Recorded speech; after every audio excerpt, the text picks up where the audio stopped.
Bueno, buenas noches. Como habíamos predicho, estamos tratando temas relativos a la Navidad y a todos los preparativos que se hacen. Ya estuvimos tratando acerca del día 25. Hoy vamos a tratar otro tema. Pero antes, me gustaría que, ya que va a ser más bien un tema de aprender, pero que también salgamos de aquí con algo de la palabra del Señor que toque nuestras vidas. Y yo quiero hablar acerca de filtros. Y créanlo, no tiene mucho que ver con el tema que vamos a tratar hoy. ¿Ok? ¿Por qué? Porque dice Isaías 5:20, muchos lo conocen, que hay de los que a lo malo dicen bueno, a lo bueno malo, que hacen de la luz tiniebla, de las tinieblas luz, que ponen lo amargo por dulce y lo dulce por amargo. Fíjate, lo dulce por amargo, o sea, cosas que verdaderamente no necesariamente son ilícitas, se exagera en lo que es la vida cristiana y nos priva de muchas cosas. ¿Cómo distinguir lo bueno de lo malo? Bueno, en la vida cotidiana se utilizan filtros y los filtros pues nos protegen nuestras cosas. Uno de los mayores filtros que tenemos es la capa de ozono que nos protege de los rayos solares, pero los automóviles necesitan filtros, los aires acondicionados, etc. El caso es que usamos filtro para casi todo, hasta para proteger la piel. Y cuando hablamos de un filtro, no se trata de una tapa que cierra automáticamente, ni tampoco una boca abierta, sino más bien es algo que deje filtrar. Y usamos esos filtros en el terreno físico porque comprendemos el riesgo que corremos si no lo hacemos. Sin embargo, en el terreno de la mente y lo que es el espíritu, muchas veces cometemos estos dos errores. O dejamos la boca abierta o la cerramos demasiado. Y no hacemos ese papel de filtro. ¿Okay? Muchos cristianos creen que para no contaminarse con el mundo tienen que vivir una vida de una tapa cerrada, sin contacto con nadie, con nada que no pertenezca a la iglesia. Y sabemos bien claro por las mismas enseñanzas del Señor Jesús que Él nos dijo que aunque no éramos del mundo, estábamos en el mundo y que debíamos de ser precisamente sal y luz en el mundo. O sea, no podemos vivir así, por eso necesitamos también filtros para separar lo bueno de lo malo, para poder tener discernimiento y poder distinguir. Bueno, Pablo nos provee 3 filtros en sus cartas que le escribió a cristianos que vivían en Corinto. Estos cristianos tenían muchos conflictos y más que todo, por todo lo que había alrededor, necesitaban herramientas para reconocer o distinguir precisamente cuando algo era bueno y cuando algo era malo. ¿Okay? Y ese filtro se encuentra en 1 Corintios 10:23, lo conocemos muchas veces, que habla de aquello que es lícito. ¿Okay? Dice, todo me es lícito, pero no todo conviene, no todo edifica. Cuando me dice todo me es lícito, es aquello que lo permite la ley y también la moral. Es lo que es lícito. No todo conviene, es porque las cosas hay veces no nos son provechosas. Y cuando dice no todo edifica, en no conviene estoy pensando en mí, pero en no todo edifica estoy pensando en los demás. Y por tanto hay que ver que estemos dando un buen ejemplo. Bueno, en los temas navideños debemos de emplear prácticamente estos filtros, porque por un lado tenemos personas escépticas que dicen no celebren, no arbolito, no 25, no esto, no lo otro. Y por otro lado quizás haya quienes por seguir todas estas cosas se olvidan verdaderamente de lo que el verdadero sentido de la Navidad, que es celebrar el cumpleaños de nuestro Señor Jesucristo. Cada cual pues lo celebra a su manera, lo importante es celebrarlo. En todos los cumpleaños se adorna, globos, cintas. Yo digo, ¿por qué no vamos a celebrar el cumpleaños de nuestro Señor Jesucristo? Y aplicando esto de los filtros, comienzo con una pregunta. ¿Qué hay de malo? ¿O qué pecado hay en decorar un árbol navideño? Teniendo en mente que todo lo que nosotros hacemos en este tiempo es celebrando a nuestro Señor Jesucristo. Pues hoy vamos a aprender las opiniones de algunos y precisamente los textos que usan, porque la mayoría de los errores que cometen la gente es cuando no atienden a los contextos de los textos. Y al no atender a los contextos de los textos, entonces se cometen muchos errores.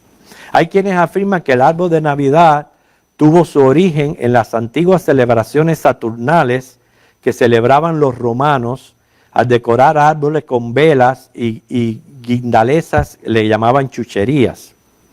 Los egipcios tenían la costumbre de traer hojas de palma a sus casas en el día más corto del año y ocurría en diciembre. Los hebreos y los chinos también tenían la misma tradición. Los romanos decoraban sus templos con verdor y con velas. Los famosos druidas, a los que se les acredita las celebraciones de Halloween de Francia e Inglaterra, eran sacerdotes célticos que adoraban el muérdago y decoraban árboles con fruta en honor al dios de la cosecha. Los sajones utilizaban el agrifolio y la hiedra en las ceremonias religiosas. Los escandinavos se conocían por decorar sus casas y granjas con verdor durante celebraciones invernales. Vikingos creían que el verdor representaba la promesa del retorno de la primavera, una vez pasaba el invierno. O sea que ramas de árboles se han usado en otras festividades paganas durante el invierno. Y es por eso que algunos, vamos a buscar el pasaje, que es el que digo que se saca de contexto, Jeremías 10. Y el propósito de este estudio es que podamos salir de aquí entendiendo que el árbol de Navidad nada tiene que ver ni con ninguna de estas prácticas paganas, ni con esto que está diciendo aquí Jeremías capítulo 10, versículos del 2 al 4.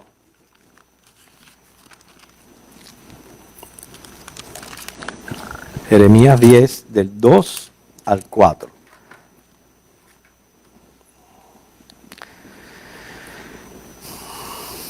Así dijo Jehová, no aprendáis el camino de las naciones, ni de las señales del cielo tengáis temor, aunque las naciones las teman. Porque las costumbres de los pueblos son vanidad, porque leño del bosque cortaron, obra de manos de artífice con buril. Con plata y oro lo adornan, con clavos y martillo lo afirman para que no se mueva. Derechos están como palmera y no hablan, son llevados porque no pueden andar. No tengáis temor de ellos, porque ni pueden hacer mal, ni para hacer bien tienen poder. ¿Okay? Si este pasaje se estuviera refiriendo al árbol navideño, de seguro que fuéramos bien idólatras, pero no lo es.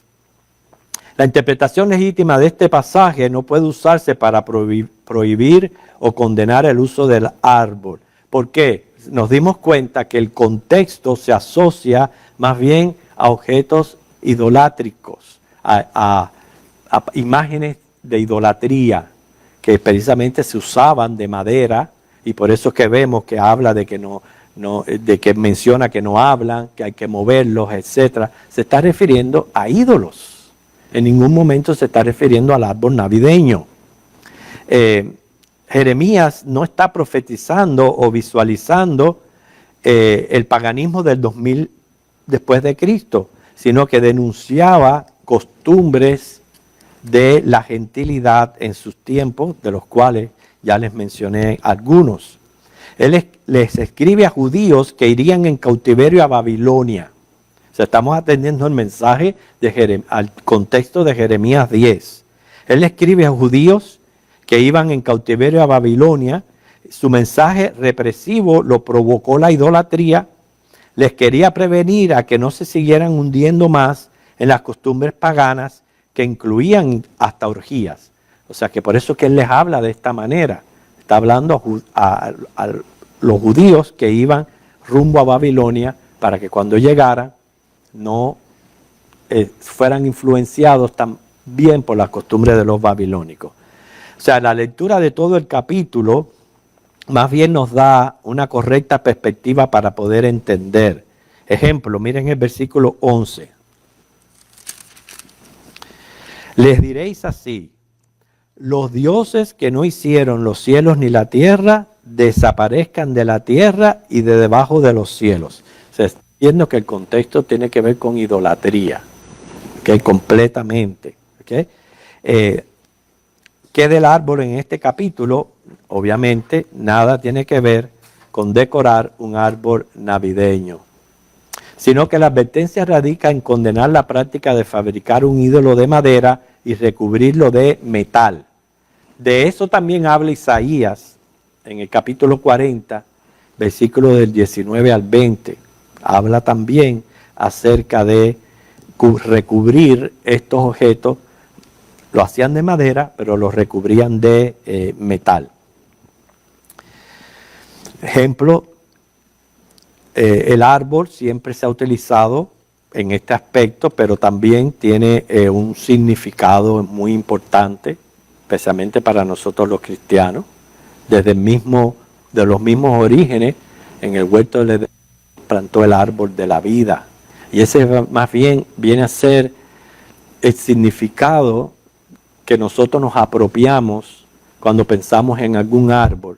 Es en el hecho de su verdor, el hecho de representar la vida misma, y también cómo su tronco, sus raíces están bien penetradas en la tierra, que eso es lo que nos dice cómo debemos de ser nosotros con el Señor.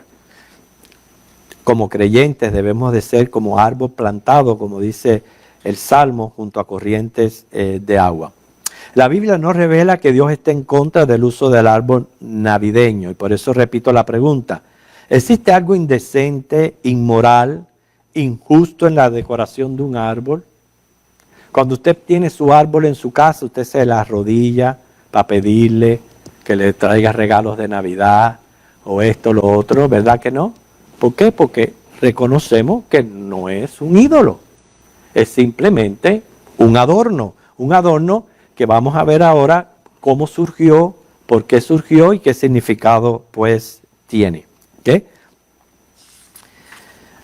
Ahora, la persona que crea que es malo, bueno, que lo sea para ella, pero la idea aquí: no juzgue, no critique, no denuncie a los que como nosotros pensamos que no hay nada malo en ello. Bien, el uso del árbol navideño se le otorgan o se le acreditan dos fuentes de origen. Y vamos a ver esas fuentes. La primera es a la leyenda del Santo Bonifacio. Dice que este santo se tropieza con una fiesta pagana realizada alrededor de un árbol de cedro, donde un niño estaba a punto de ser sacrificado. Para detener aquello y evitar que el niño muriera, con un puño golpeó el árbol, lo tumbó, y en su lugar creció un pino. O sea que ya vemos que eso es ilusorio, es fabuloso. Nadie le va a dar un puño a un árbol y se va a caer y se va a convertir en un pino.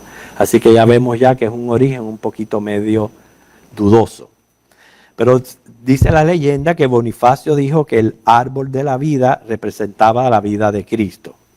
Y este hombre pasó mucho tiempo en Turungia, un área que vino a ser líder de la industria de decoraciones navideñas.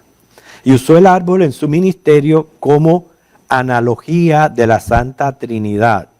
O sea, los tres picos del pino triangular representaban las tres personas de la Trinidad. Como el cedro era reverenciado por los paganos, la transición al uso del pino servía para los nuevos convertidos. Y comenzaron a llamar al pino el árbol de Dios. Por eso es que para el siglo XII la costumbre era colgar un pino invertido de los techos, porque eso simbolizaba la cristiandad, que la vida venía de Dios, venía de lo alto, y enganchaban el pino a la inversa, viniendo del techo. Eso fue por el siglo XII. Pero me gusta más el segundo origen o la segunda fuente, que viene del mismo Martín Lutero. Se cree que la primera persona en usar un árbol de Navidad y poner vela en los árboles fue Martín Lutero. Lo conocemos, sabemos que es fundador del movimiento protestante en Riga, Latvia, por allá por el año 1510. Citando como autoridad bíblica para esta costumbre, porque de igual manera que los que rechazan el árbol se basan en Jeremías 10, sacándolo obviamente, ya vimos de su contexto total, también Martín Lutero se basaba en un pasaje para defender la costumbre del árbol navideño. Isaías 60, versículo 13.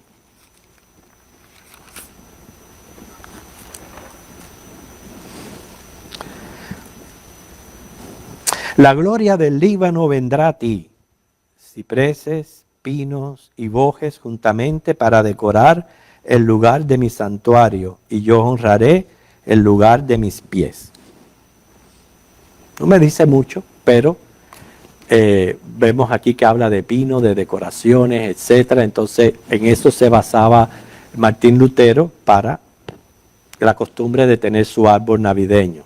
Por eso dice, la gloria del Líbano vendrá a ti, cipreses, pino, bojes juntamente para decorar el lugar de mi santuario, y yo honraré el lugar de mis pies. Bueno, según cuenta, porque obviamente no estuvimos ninguno de nosotros para testificarlo, pero según cuenta que andando Lutero por el bosque, en la oscuridad de la noche, percibió la luz de una estrella iluminando un árbol, aparentando estar adornado con el brillo de la luz.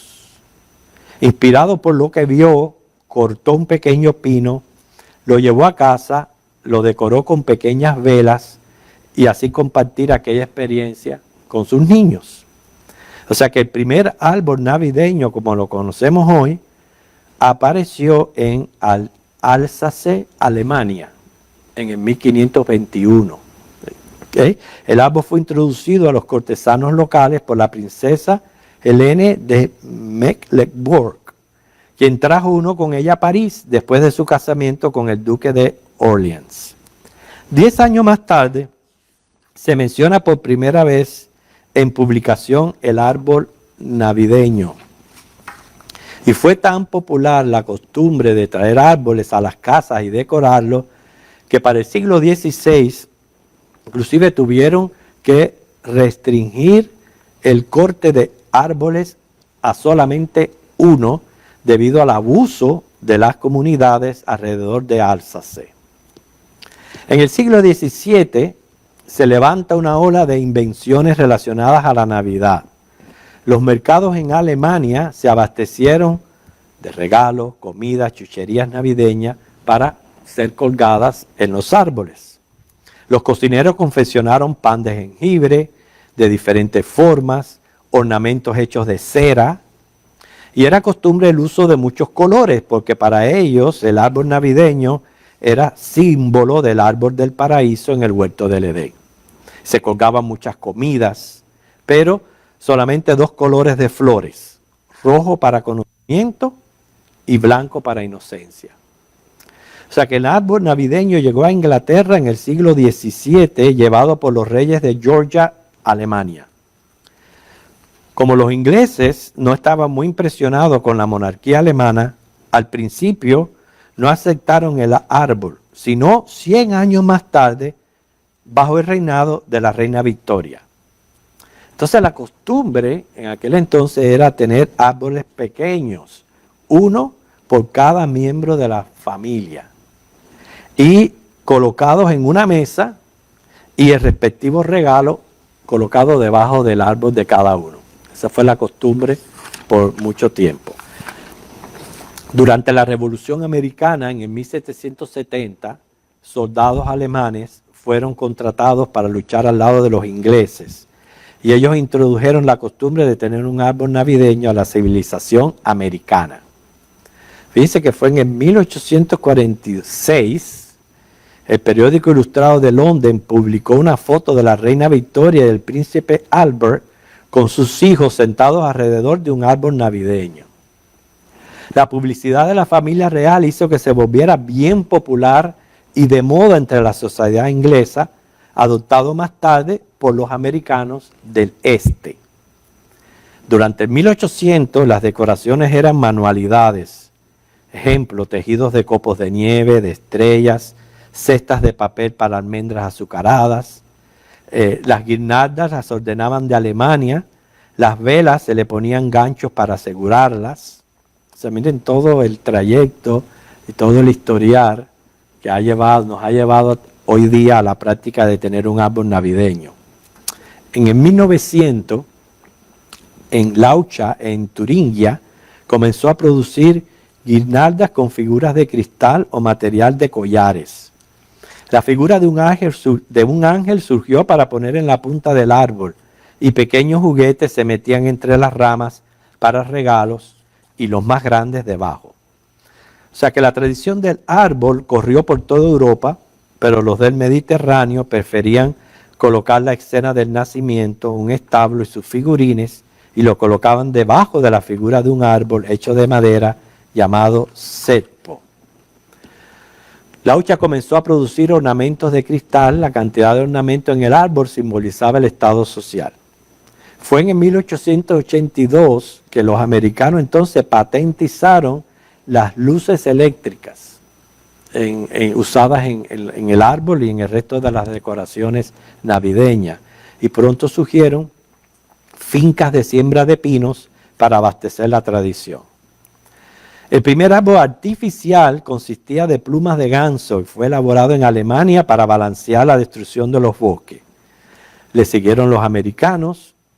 Abdis Brush Company creó el primer árbol con la misma maquinaria que hacían los cepillos de limpiar inodoros, lo cual superó el árbol de plumas porque era más resistente en sostener los ornamentos. Así que, hermanos, vemos aquí claramente no solamente el historial de cómo es que ha llegado esta costumbre de tener el árbol desde que Martín Lutero tuvo aquella experiencia en el bosque, quiso compartir con sus niños, y de ahí en Alemania fue creciendo cada vez esas tradiciones, añadiendo cada vez más y más y más. Pero lo que tenemos que entender, lo importante no es el árbol, aunque podemos pensar de que sí está simbolizando la vida. Y de hecho, tenemos el árbol de la vida que Dios puso en el huerto del Edén y lo mandó hasta inclusive proteger por serafines. Sabemos que en la Nueva Jerusalén va a estar el árbol de la vida, y ese es un simbolismo que tiene el árbol que nos puede ayudar a pensar que la vida, obviamente Cristo es la vida, y la vida viene de Dios, y eso nos puede servir para tener por lo menos un simbolismo en el árbol navideño que usamos. Pero lo que no podemos es involucrarnos tanto en decoraciones, en esto y en lo otro, y olvidar a quién estamos celebrando. Muchas veces lo que hacen las personas es que hasta que se ponen a competir con el vecino, a ver quién decora más o quién decora mejor. Y hoy día hasta utilizan cosas que no son relativas para nada con el nacimiento y menos con el simbolismo del árbol. Yo pienso que como cristianos, si vamos a decorar, debemos de tratar de ser cristocéntricos, porque al fin y al cabo es lo que se está celebrando en Navidad, que no puede faltar quizás un establo, las figuras del establo, evitar esas figuras que tengan que ver con Santa Claus, porque sabemos que eso ha distorsionado por completo lo que es la historia navideña y toda esa comercialización que existe hoy día entre los hombres, que es pura vanidad. El caso es, hermanos, que lo que hemos tratado hoy es entender que a veces para todo necesitamos, como dije al principio, usar filtros para distinguir lo bueno de lo malo, lo dulce de lo amargo. Como dice, el filtro no se trata de una tapa cerrada. Tapa cerrada es que yo voy a vivir un cristianismo que va a ser inclusive hasta apático. No va a ser atrayente para nada al mundo en que estamos viviendo. Por estar tan cerrado en creer que todo es malo. Por otro lado, boca abierta es cuando entonces ya nos volvemos tolerantes con el mundo, con el pecado. Y nosotros sabemos que tenemos un llamado a santidad de vida y que en medio de nuestras decisiones tenemos que usar ese filtro que nos presenta Pablo, donde me dice, todo me es lícito. Todo me es lícito significa, lo aprueba la ley de Dios, lo aprueba la moral. Pero no todo me conviene. O sea, yo tengo que discernir qué cosas a mí me convienen y qué no. Y no todo edifica. O sea, tengo que pensar también en las demás personas, en dar un buen testimonio. Por eso es que cuando viene la cuestión del árbol navideño, obviamente Jesucristo es más importante que el árbol navideño. Pero lo que estamos tratando aquí es que hay cristianos que completamente lo condenan, completamente se abstienen de todas estas cosas, que eso es tapa cerrada. O sea, es poner lo dulce por hallar lo amargo, cuando verdaderamente nada tiene que ver, como estuvimos leyendo, con lo que aparece en Jeremías, que de hecho es el único texto que usan para eliminar el uso del árbol. Y hemos visto toda una historia de cómo nos llegó esa costumbre, lo cual en ningún momento, como dice, ni nos va a quitar ni nos va a añadir. Si usted celebra la Navidad sin un árbol, nadie le va a juzgar, nadie le va a criticar, ni nadie le va a obligar a poner un árbol navideño. Pero si usted lo pone y lo hace, tampoco debe de ser criticado, debe de ser juzgado, porque cada cual celebra al Señor, que es lo más importante, como bien parece. Y yo pienso, ¿no?, que todo cumpleañero, los cumpleaños se adornan, porque no vamos a hacer adornos que reflejen nuestro amor, nuestra gratitud, nuestra admiración hacia el cumpleañero, que es nuestro Señor Jesucristo. Así que, hermanos, vamos a continuar trayendo temas relativos a la Navidad. Yo no estoy aquí para decirle ponga un árbol o quite un árbol. Cada cual hace lo que bien le parezca, pero no permita que vengan a decirle esto es bueno, esto es malo, y más apoyando su manera de pensar en textos que son sacados por completo sin atender al contexto en que se encuentran. Señor les bendiga entonces.